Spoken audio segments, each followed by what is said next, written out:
What's going on, FA Nation? Welcome back. This is the Fantasy Alarm NASCAR DFS podcast. I am Dan Malin.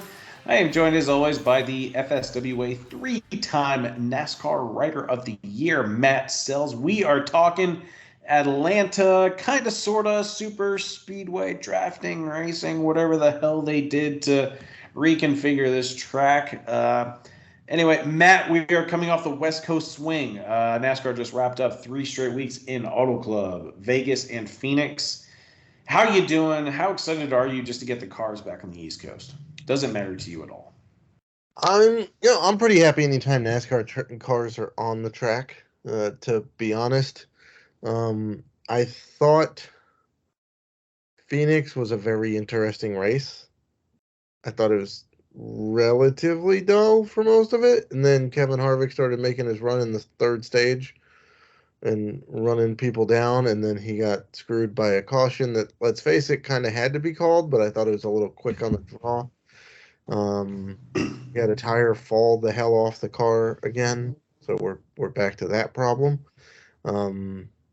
Hendrick, I don't know, man. I think Hendrick and Justin Haley are going to win their appeal for the Luber situation.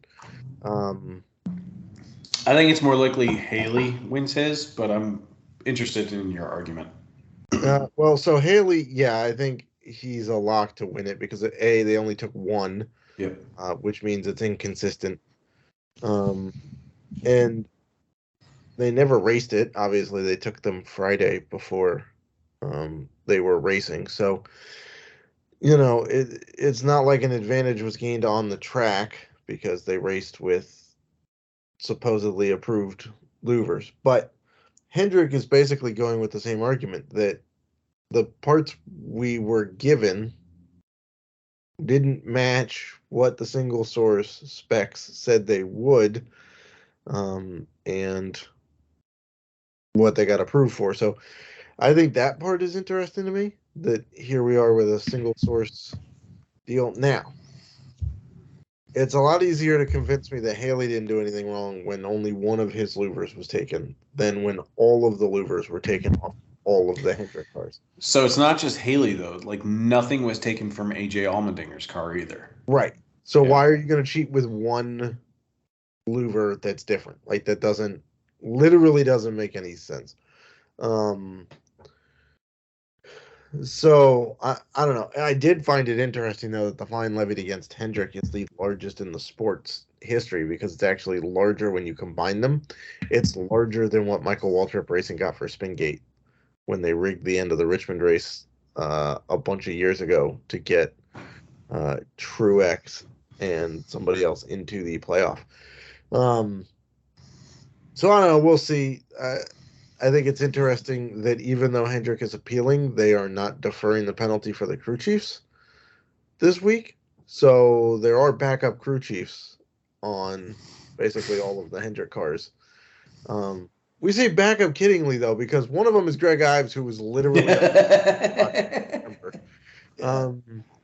Mendering is another one, right? And he stopped last year too. So like, it's not like these dudes are out of practice, right? Like, I think that Hendrick is well suited for having to swap out crew chiefs because they basically have an entire backbench of dudes who probably should still be crew chiefing.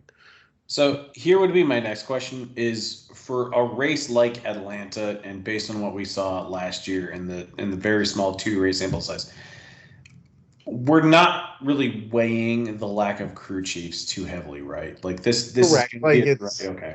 It's you got to call pit strategy with the rest of the team. Yep. And that's about it. Like, there's no tire wear. Fuel shouldn't really be a concern here.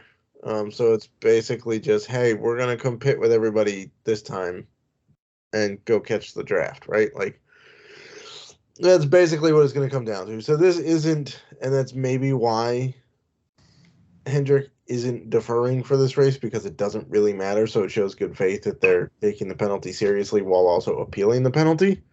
But we'll see. I think you're right. I think Haley probably wins it, and I think Hendrick might have a slightly tougher time because it was all of the louvers off of at least 3 of the 4 Hendrick cars. I can't remember if they took them off of Josh Berry's or not.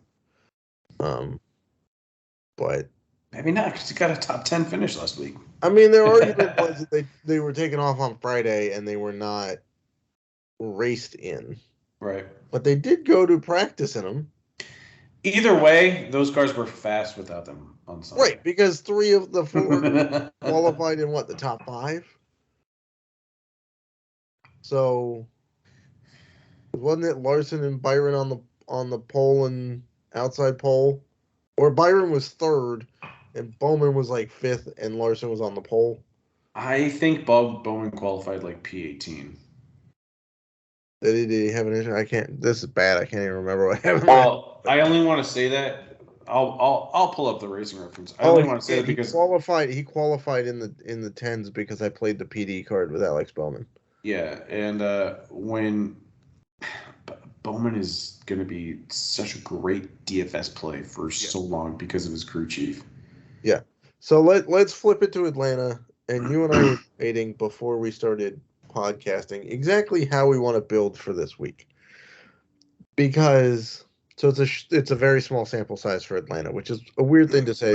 Racing in Atlanta, it's like 1960. Okay, here's the problem: they completely redid the track after 2020 or 2021 and repaved it and reprofiled it and made it basically a 1.5 mile super speedway, right? To the point where they race with the same package at Atlanta as they have at Talladega and Daytona, right?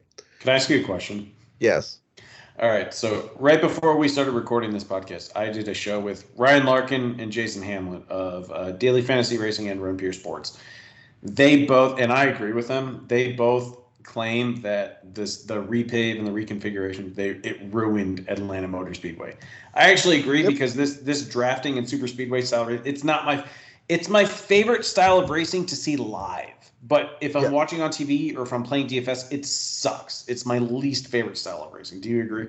I would agree. We had a blast when we went to Daytona watching it in person because you cannot fathom how the speed doesn't translate on TV. It doesn't. Right. I can tell you they're doing 200 miles an hour, but until you see them do it in person, it doesn't translate. So we had a really good view when we went to Daytona together because we were on top of a pavilion that was on top of the garages, and we would pretty much just stand on one of the lunch tables up there, and we were just basically twirling, just watching the cars go. We probably had the best view of the track, just being in the infield and just watching the cars go by at 200 miles an hour. It was phenomenal racing. But and they get way closer than you think they do. Yeah, and it doesn't translate on TV. No. So to see it live is fantastic, but I would agree that I much prefer Atlanta as a tire wear strategy, who can save their tires type track to what they've turned it into. And who knows, it's only 1 year into it. It's possible it gets better with age like the old Atlanta did. But that being said, we did get 2 different styles of race last year. The March race was a cluster. It was a disaster from start to finish. They didn't have practice because it's a plate race. Yeah. Qualifying didn't matter. They got out there and nobody could handle the speeds at 1.5 miles, and they were wrecking left, right, and sideways all the time. A third of the race was a run under caution, it seems like, right? Then we get to the July race, which, by the way, was also 100 miles shorter, the 400-mile race instead of the 500-mile race in March. And completely different race. It was much more of a standard intermediate race where 5 of the top 6 finishers in that race started in the top 7. The only one that didn't was Eric Jones, starting 25th and going to 4th, right? Chase Elliott won from the pole. Chastain finished 2nd, starting 2nd. Austin Cindric finished 3rd, starting 5th. Ryan Blaney started 6th, finished 5th. And Daniel Suarez started 7th and finished 6th. So from that regard, it makes it very interesting to build for this weekend. Because a lot of people are going, well, we're just going to build a standard Daytona or Talladega. Here's the problem. Laps led matter in this race.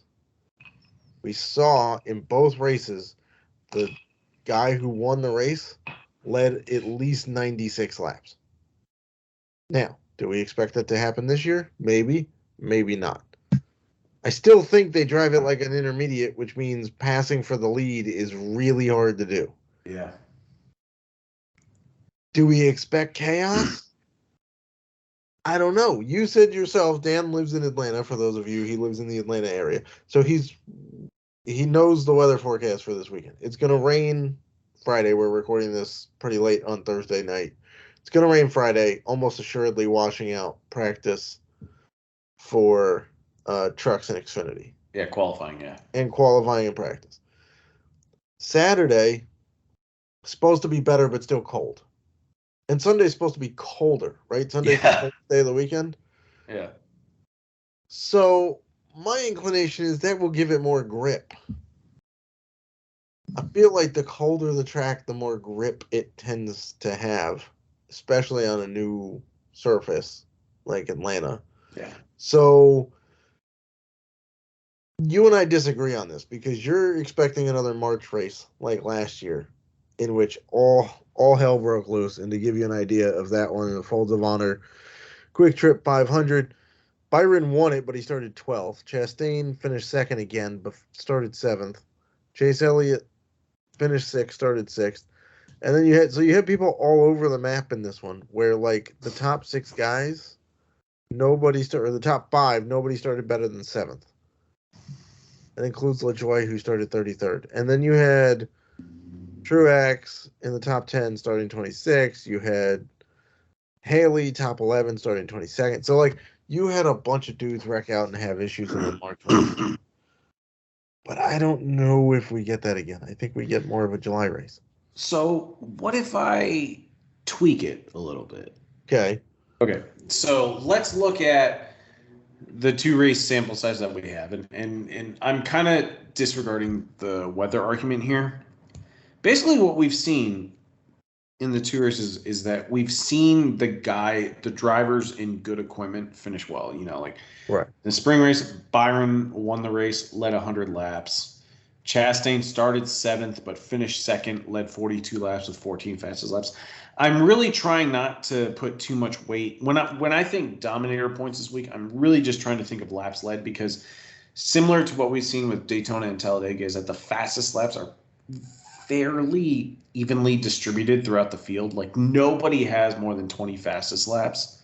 Yeah, the most in the spring race last year was 17, but Chase Briscoe, who started on the pole. Tyler Reddick is the only guy who didn't have a fastest lap last year. Which is kind of... And he was on track for 245 of the 325 laps. Yeah, but like if you're still looking at the top 10 from last year's spring race, Byron, Chastain, Kurt Busch, Daniel Suarez, LaJoie, who does have this race circled on his calendar now. He has gone on record on stacking pennies, saying like, he knows like his team's best chances to win are Daytona, Talladega, and now Atlanta. But even past Chastain or LaJoie, who grabbed a top 5 at Atlanta last spring, you have Chase Elliott, Chris Buescher, Martin Truex Jr., Joey Logano, Alex Bowman, Justin Haley, who started 22nd and finished 11th. Again, very good, similar to Corey LaJoie, very good plate/drafting racer. Then you got Brad Keselowski, Bubba Wallace, Eric Jones. So it's like we still see the mix of drivers on good teams, but also drivers that are just good drafting racers in general. Corey LaJoie almost won this race in the summer. Justin Haley still finished 7th. So right, this is where Chase Elliott put LaJoie into the wall. Yeah, but I actually think it was a late block. It was a late block, and even LaJoie said like, he made an aggressive move to try to get back to the lead, and he shook hands with Elliott on victory lane. Like LaJoie handled it with pure class, and so like, and I'm kind of pulling for LaJoie this week because it's like my heart wants him to win this race. Sure, it's also March Madness, man. What's one more upset? Exactly, and like I took him at 50-1 to win. Not the greatest odds we've ever seen, Corey LaJoie. I would have hoped for a little longer, but he should be 100-1. Let's be honest. Which sportbook did you take him at? Just curious. I can only take him at DK Sportsbook. Okay, because I'm actually in Virginia right now, so I'm actually legally allowed to bet. Oh God, where are you getting him? So I'm looking at DK Sportsbook, He's and probably still 50. I wish I took Haley at 60 he to 1. is 50 to 1. Let me check FanDuel because now that I'm actually in a state where I can bet, I can actually see FanDuel odds, which is nice. Um, let me see. I gotta log back into FanDuel, There you go. Take your time. which is also then gonna, by the way, send me another flipping email from those people. Yeah, because you have to log into the whole verification thing. But like,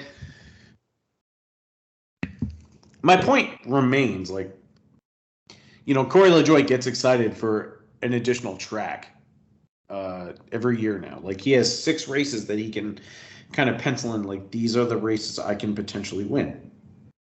And he's almost like a super speedway staple. That's not to say he's completely exempt from ranking, but these are the kinds of tracks, including Atlanta, like we saw last year. He had a top 5 in the spring race, almost won the summer race. If he stays clean, he's probably going to finish very well. I've seen plenty of people tout that you should bet him top 10, and I don't disagree if you can get him at a good value. Yeah, he's 50 to 1 on FanDuel to win. Top 10 on FanDuel. Corey LaJoie is plus 500, so he's 5. That's great. He's 5 to 1. He's right there. The other guys who are top 10 at plus 500 is McDowell, Gregson, Allmendinger, Gilliland are all 5 to 1. Okay, The so only ones who are worse are Ty Gibbs at 6 to 1, Harrison Burton at 6.5 to 1, Ty Dillon at 8 to 1, Cody Ware at 9 to 1, McLeod at 9 to 1, and JJ Yaley at 9 to 1. So, real quick, Ty Gibbs is actually kind of interesting because he won one of the Xfinity races last year. Yes. But if we're talking Corey LaJoie, like, you're getting 5 to 1 for a driver to finish top 10. He almost That's won on the summer FanDuel race. because DK doesn't have top 10 bets. Yeah. Oh, wait. Yes, they do. Stand corrected. But if you can get Corey LaJoie 5 to 1 to finish top 10, He is finished 5th here in the spring, he almost won the spring race. Like, take that.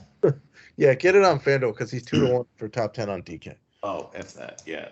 Shop around.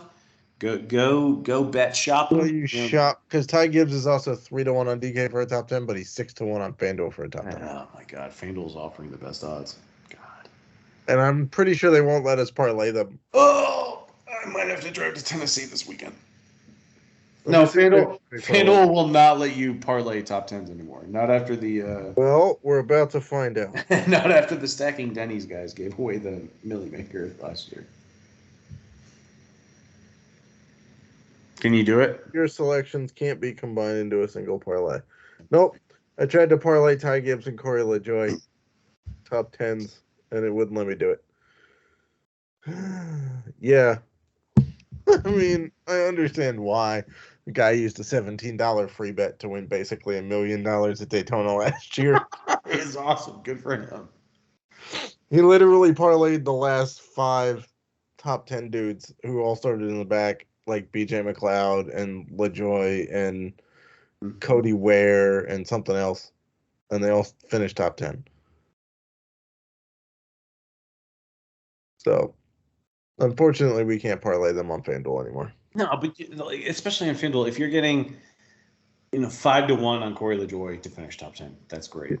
Yeah. Also, you can't do it on Ty Gibbs to finish top 10. That's still pretty good. I'd probably prefer LaJoie. But you do have to, if you take those separately, you have to feel pretty good about one of those guys hitting. Correct. Just trying to see, oh God.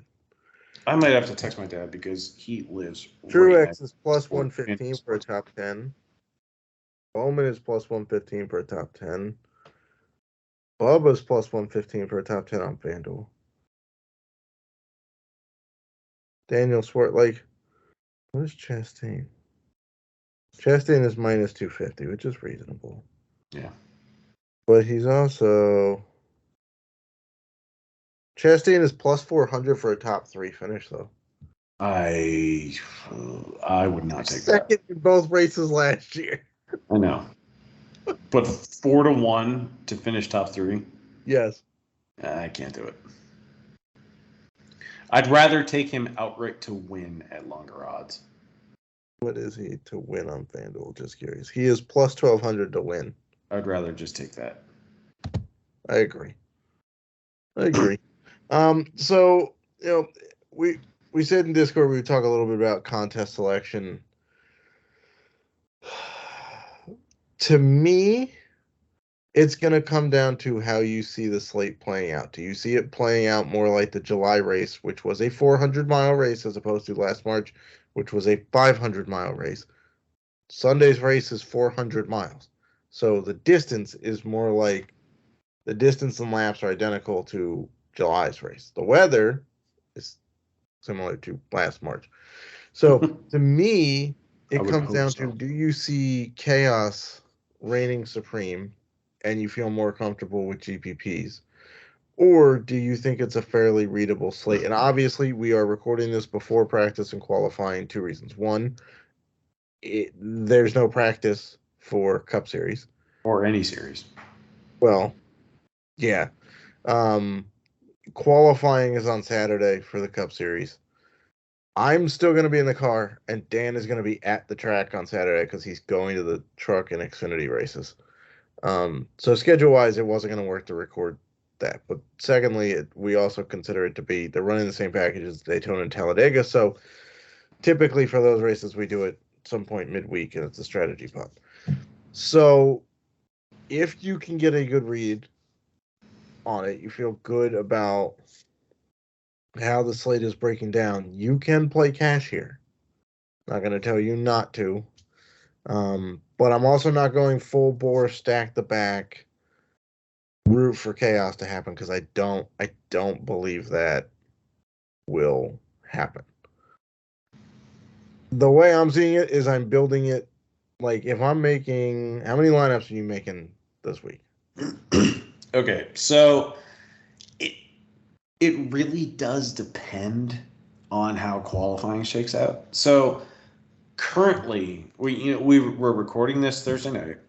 I'm of the mindset that qualifying for Truck and Xfinity is rained out. And what I really wanted to do this weekend was just do one cash lineup for each series, play it in single entry cash contest, low dollar, because I don't want to go blowing all my bankroll on a track like this where we have a very small sample size. So I was going to do maybe $30 to $40 in cash contests for,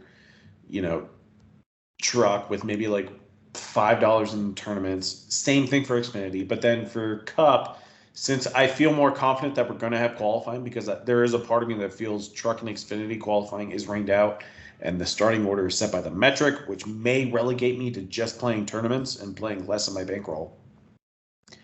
I still think Cup gets qualifying in, and so I feel better about once that lineup shakes out and I can kind of dissect it. Maybe I'll play cash, but if I don't play cash, I'm not going to complain about just playing GPPs. But if I'm going to play GPPs, I probably dabble in the happy hour, which is just the $1.20 max, and I just make lineups based on what I know about, I guess, these drafting races and what we saw last year, and trying to get that one guy that can maybe lead 90 to 120 laps, and then fill in 5 other drivers on DraftKings that can just finish in the top 15, maybe the top 10 with PD.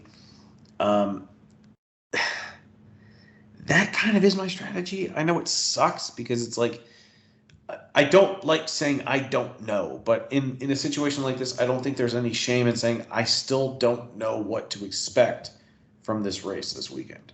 I agree. So if I'm building, let's say 5 lineups, I'm going to build 4 of them to be a standard intermediate lineup where we have one dominator, and then we're hunting the guys that can give us good finish positions, some fastest laps in there, maybe some PD. Then I'm building one lineup that is a prototypical super speedway lineup, which has maybe one guy in the top 10 and the rest of them starting 20th on back, right? If I'm building 10 lineups, I'll shift that to like 70% intermediate, 30% pure chaos. Because if the March race happens again, like it did last year, which again, I don't suspect because a lot of the stuff happened in the last 100 miles of that race. Like, a lot of chaos happened in the last 100 miles. Yeah. To the point where if you look at, looking at where I get my data from, right? And we go with the last 10% of the race. So they have a stat called position at last 10% of the race. So with only 10% of the race left, which would be the last, let's see, there's 325 laps last year. So 30. Between the last 26 to 32 laps. Yeah. Here was the top 10. William Byron, Bubba Wallace, Ryan Blaney, Eric Almirola, Eric Jones, Daniel Suarez, Ross Chastain, Alex Bowman, Seabell, and Keselowski. By the time the finish happened, only like a few of those dudes were left in the top 10. The only ones that were left who were running in the top 10 with like 30 laps to go, Byron, Chastain, Suarez, and Bowman. Everybody else wrecked out, including like Seabell, finished 23rd. He started 27th, moved up to 9th with 30 laps to go, and finished 23rd. Almirola went from 4th to 22nd in the last 30 laps. So like the last 100 miles of that race had a bunch of chaos happen. Like Blaney started second, was in the top 3 or 4 basically the whole race, and then with about 30 laps to go, somewhere between that and the finish, he moved to 17th. Right? So if the race is shorter, feel like that eliminates some of the craziness from the last part of that race. So that's why I'm leaning towards a higher percentage being like a normal intermediate. But if somebody screws up qualifying and provides us with a chalky play, or for some odd reason the forecast shifts and they can't get in qualifying on Saturday, which I again highly doubt happens, they're going to set it by a formula, which, by the way, the Hendrick penalties are going to come into play because they all shifted massively down to where they are in the point standing. So there is that. However, there is one Hendrick driver I don't want any parts of this week, and it's Kyle Larson. Josh Berry. I initially thought Josh Berry, but you know what? Now that you said it, Kyle Larson as the most expensive driver on DraftKings at $11,200. Not the greatest resume on drafting or super speedways. I think he only has one. I think his best finish is 4th, and he's led in his entire career maybe 60 to 70 laps, if that's accurate. Yeah, I saw a tweet earlier this week, and I don't remember who had it. Let me see if I can't do a quick search on Twitter to come up with because I know I saw a tweet about Larson being, I think he's also like co-favorite at a bunch of the sports books this week. Which makes no sense. I don't get why he's the co-favorite with William Byron. William Byron, I get it. He's won Daytona. He won this race a year ago, was running very well in the summer race. I understand justifying him as a 9-1 favorite to win. I don't get putting Larson up there unless sportsbooks are just looking at, from a casual fan perspective of like who has led the most laps the last handful of races, and they're just saying Byron and Larson are dominating the last 2 races.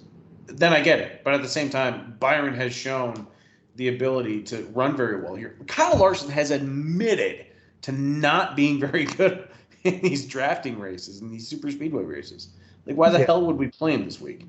I hope he lands on the pole somehow when they run just a single lap by themselves, and then we can just go out and let the tournament players like accumulate 20+% ownership, and we can just fade him and have some edge. Yeah, I completely agree. That was the number one comment, by the way, when prices came out, was like, how in the hell is he that much? Yeah. Like, it just doesn't make any sense because his stats at drafting tracks are not good at all in terms of like leading laps, having fastest laps. He always seems to crash out or get caught in the issue at Daytona or Talladega.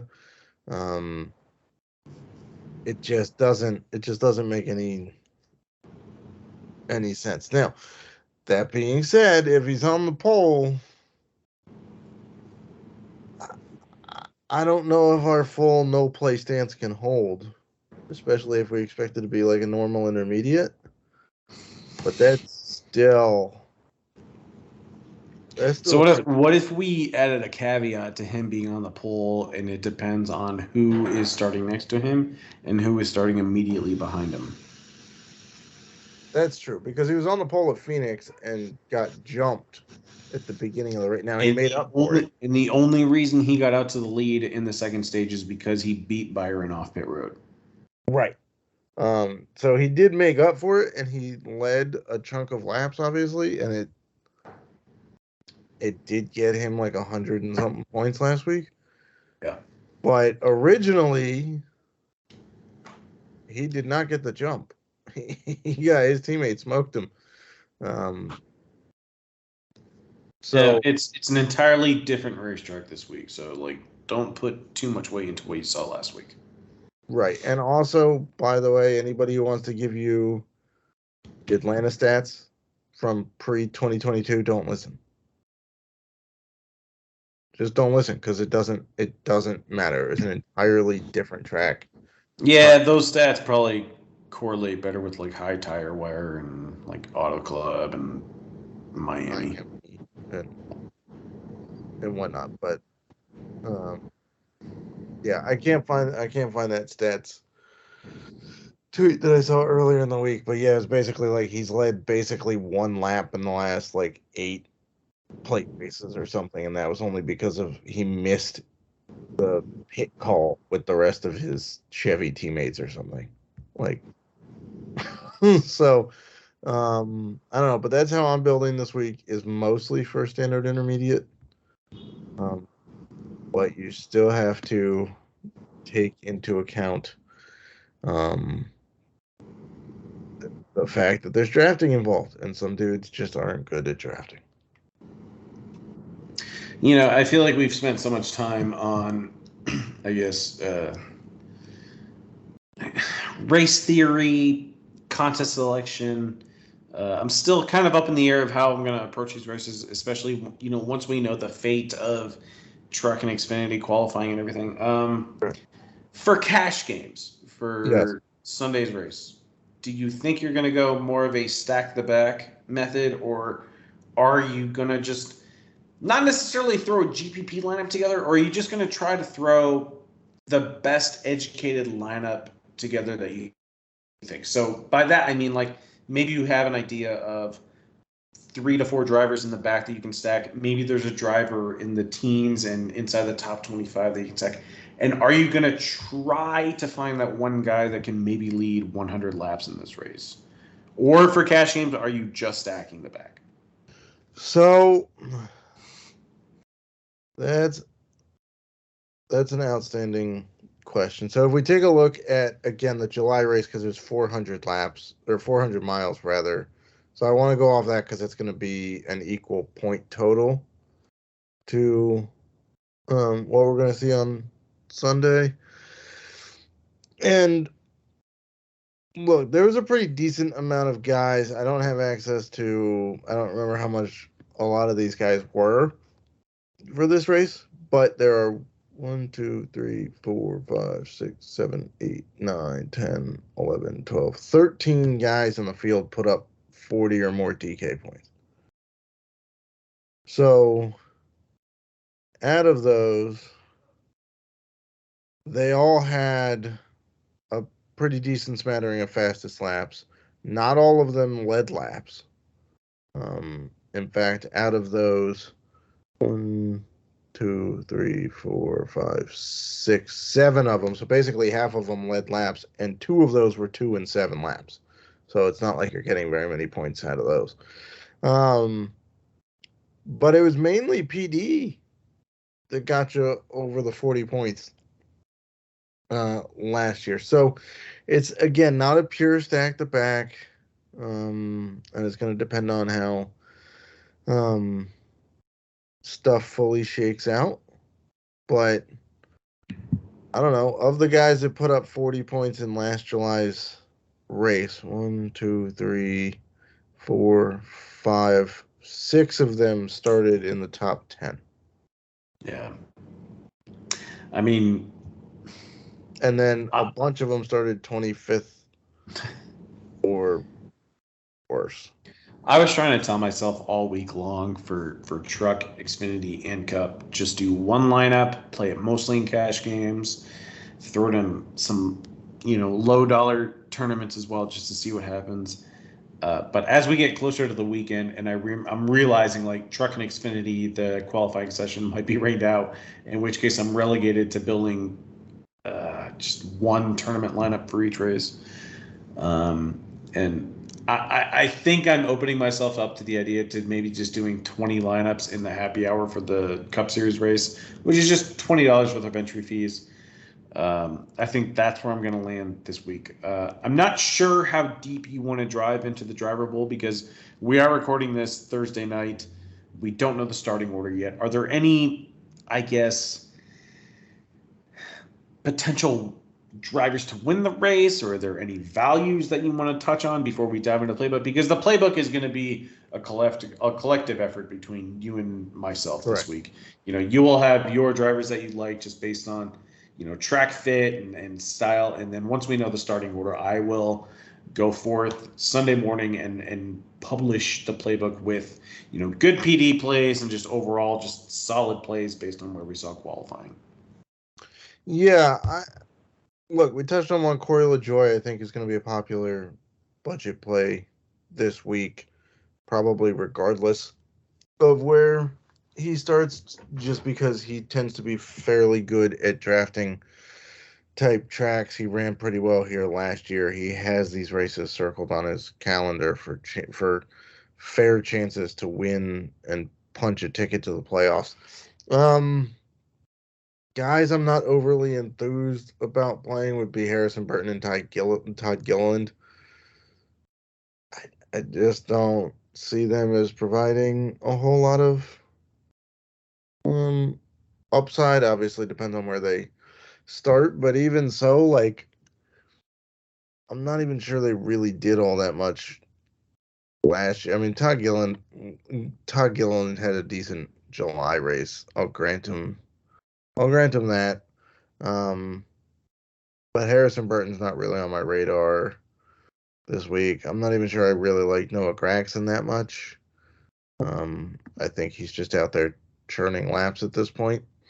I'm not sure that we really have to go dumpster diving in the price tags, to be honest. Sorry for the yawns there. Even though I'm on vacation, it's been a long week here. I built a lineup before the pod started that we both kind of feel pretty good about. Obviously, we don't know starting spots, but it's got $1,200 left over on DK. Dude, just give it away. Give it away, man. Give it away. So it's a good build. I've got Seabell, Bowman, Truex, Eric Jones, Daniel Suarez, and LaJoie. And that leaves you with $1,200, and nobody's above 9,500 in that build, and nobody's below $6,000 in that build. Yeah. So you can pretty solidly live in the mid tier. Does it mean that we're completely avoiding guys who are $10,000 and above? No. Chastain's $10,000, Logano's 10.2, Blaney's 10.4, Kyle Busch is 10.7, Byron's 10.9. I'd rather pay 10.9 for Byron than 11.2 for Larson. Yeah. So you've got Harvick in there, 9,300, and no, none of his previous Atlanta stats count. Also, by the way, awesome job for the All-Star race with the 29 throwback. Yep. It's really phenomenal. I don't think the Denny and Chastain stuff matters this week. I really don't. I think I trust them at their words that they buried the hatchet at Phoenix last week, despite getting suspended. If they were to continue that nonsense, you wouldn't do it at this track. No, because you're going to take out a bunch of other people that you don't want. Like, You'd rather just wait for either Coda or one of the 3 short tracks coming up after Coda, or one of the 6 intermediates left on the schedule, something like that. Bubba's $8,300, which I think is a perfectly reasonable price. Very good For him on basically a drafting track. Finished 13th here in the spring and finished 14th in the summer after he started 32nd. Yeah, I don't know what to do about Josh Berry at $7,300. He went down. It'll depend on where he qualifies. Let's just leave it at that. He went down since the last 2 races in price on DK. He was $8,000 the last 2 races. He's $7,300. I think it's just because DK didn't really know what to do for the last couple of races because it was great. Like the people that come up with the salaries for DraftKings, I'm imagining they're not, big NASCAR watchers, but it's just like they know he's in great equipment. It's Chase Elliott's car. He's obviously not as good of a driver, but he did get a top 10 last week. Right, but it's just interesting that it went down coming off a top 10 in the car that won this race last July. I can't speak to it. Like it doesn't make sense. I don't know. Almirola, it's a plate track. He's in play. Can I throw out some drivers? What? Can I throw out some drivers? Yeah. I love the Kaulig guys this week. Justin Haley and AJ Allmendinger. Allmendinger won a super speedway race in the Xfinity Series a year ago. Don't forget what Justin Haley did in the 2020 season. 7 of these friggin' things. It's insane. I think in 2020 for the Xfinity Series, he won 3 of the 4 races between Daytona and Talladega.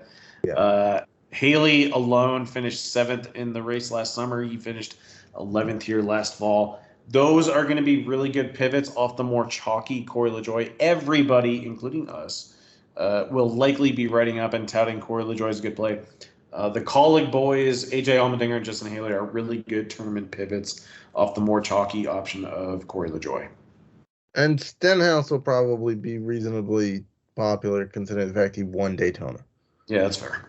Right? Like the last drafting race, that dude won it. Yeah. So obviously it's all going to depend on where people start, but this is not a race in which I think everybody's in play.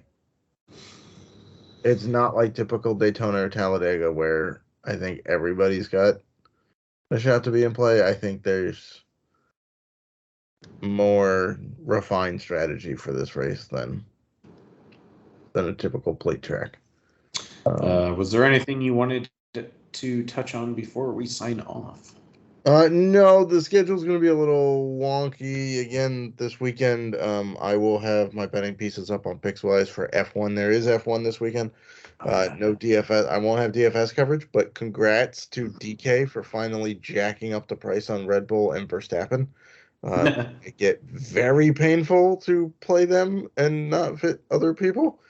It like Verstappen's like I think 14,000 regularly, and Red Bull's like 13,1 or something. Like they finally jacked it up because they may not lose this season. They may not. And if you're playing, Charles Leclerc already has a 10 grid penalty, 10 grid place penalty for having to take equipment in the second race of the year. Congrats Ferrari on still being Ferrari. But aside from that, I'll have betting pieces for F1 and Cup up Friday on Pixwise. The Cup playbook is going to be a group effort between Dan and myself, so I will probably get the shell going. You may see it up at some point Saturday. I might set it to publish at some point Saturday and then have It'll be up Sunday morning. I'm not going to lie. It'll be up Sunday morning. Well, no, because my other suggestion was that you could just add to it after qualifying and we'll get the initial thing up. Okay. Yeah, that's fine. But updated. Just a thought. Dan and I will continue to hammer this. It'll be up at some point this weekend, so just pay attention. It will be up Sunday morning, 8 a.m. Eastern time at the latest. I tend to get up pretty early. I've already set it in my own internal schedule. Like because I'm coming back from 2 races on Saturday, and I just know I'm just gonna want to go to bed. But I will wake up at 4 a.m. just to finish the Cup playbook for Sunday.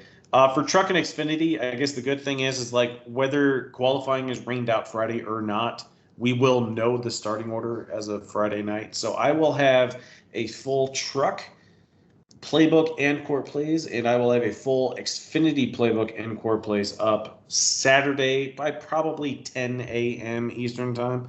So those two will be both ready, full for you all to digest and start building your lineups. I did want to add one thing. From 1 p.m. Eastern time to roughly 2 p.m. Eastern time, literally leading up to the race, I will probably be unavailable in Discord. I am going to be heading to the track, trying to get settled in my seat. So for the truck race, I do apologize. I won't be there just to help you all with your questions. I know truck doesn't get a ton of traction, but I'm going to be basically heading to the track and just getting settled at the track in my seat with my beer for these races.